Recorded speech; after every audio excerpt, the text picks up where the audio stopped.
Hello guys, welcome back to my YouTube channel.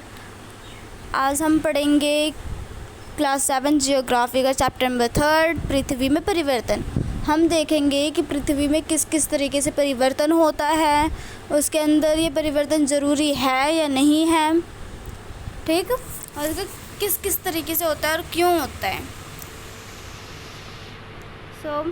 पृथ्वी एक गतिशील ग्रह है जो हर समय बदलती रहती है। इसका अंदर और बाहर दोनों तरफ शक्तिशाली काम होता रहता है, जिसके अंदर हम अंदरीय भागों को अगर दो भागों में बांटा जाता है, अंदरीय शक्ति और बाहरी शक्ति। अंदरीय शक्ति में हमारा ज्वालामुखी, भूकंप आदि आ जाता है। बाहरी शक्ति में नदियाँ, रेगिस्तान और ग्लेशियर आ जाते हैं। अंदरूनी शक्ति, जब पृथ्वी के अंदर की गर्मी और दबाव बाहर निकलती है तो भूकंप, ज्वालामुखी जैसी घटनाएं होती हैं। जैसे हमने पिछली क्लास में पढ़ा था कि पृथ्वी 3 सतहों पे बटा हुआ होता है। पहला हमारा होता है क्रस्ट, दूसरा होता है हमारा मेटल और तीसरा होता है कोर। कोर जो होता है सबसे ज़्यादा इसके अंदर मैग्मा पाया जाता है, बहुत ज़्यादा गर्म होता है। और मेटल जो है हमारा वो भी गर्म होता है, जिससे कि ज्वालामुखी, भूकंप आदि आते हैं इनसे। और क्रस्ट पे हम रहते हैं।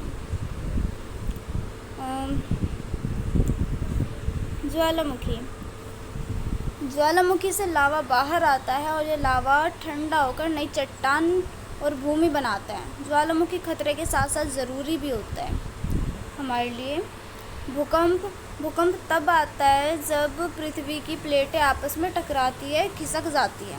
इसकी तीव्रता को रिक्टर स्केल से मापा जाता है। कौन से स्केल से मापा जाता है? रिक्टर स्केल से।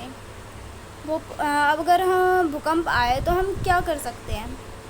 पहला तो हम खुले स्थान पर जाएंगे, दूसरा दीवारों से दूर रहेंगे और तीसरा घबराएंगे नहीं। ओके, घबराना मना है। अगला, बाहरी शक्तियाँ। बाहरी शक्तियाँ क्या क्या होती हैं? बाहरी शक्तियाँ जिसमें पानी, हवा, बर्फ़ जैसी प्राकृतिक शक्तियाँ आ जाती हैं जो ज़मीनों को काटती हैं और मिट्टी एक जगह से दूसरी जगह ले जाती हैं। इसी प्रक्रिया को हम कटाव भी कहते हैं या निःसरण भी कहते हैं। जिसमें से हमारा नदियाँ आ जाता है। नदियाँ ऊंचाई से बहती है और चट्टानों को काटती है। ये धीरे धीरे मैदान में जाकर मिट्टी जमा करती है, जिससे डेल्टा बनता है। क्या बनता है? डेल्टा। ठीक, ये नदियाँ, पानी जा रहा है और यहाँ से हमारा मिट्टी जमा हो रहा है, जिससे कि हमारा डेल्टा बन गया। क्या बन गया? राइट। रेगिस्तान में बालू के टीले। कैसे बनता है रेगिस्तान में बालू की टीले? जब तेज़ हवाएं चलती हैं, है ना? जब तेज़ हवा चलती है, बालू एक जगह से उड़ के दूसरी जगह जमा होने लगता है, तभी तो बनता है। जैसे कि इसके अंदर देखोगे कि ये हवा चलते टाइम ये जो बालू है वो जमा हो गई है कहीं कहीं पे, तो इससे क्या बन गया? हमारा टीला, जिसको हम बालू के टीले कहते हैं। ग्लेशियर का क्या काम होता है? हिमनद चट्टानों को घिसकर घाटियाँ बनाना। ठीक है, हिमनद चट्टान जैसे कि देख रहे होंगे आप, इसको घिसकर घाटियाँ बनाना ग्लेशियर का काम होता है। तो हमारा इस चैप्टर का निष्कर्ष निकलता है, पृथ्वी की सतह कभी भी स्थिर नहीं होती।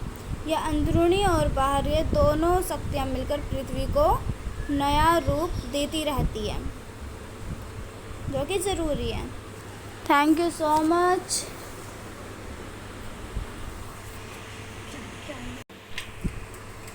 अगर आपको ये वीडियो पसंद आई हो तो लाइक करें, अपने दोस्तों के साथ जो 6 से 8 तक के स्टूडेंट्स हैं उसको शेयर करें और सब्सक्राइब करना ना भूलें। Thank you for watch.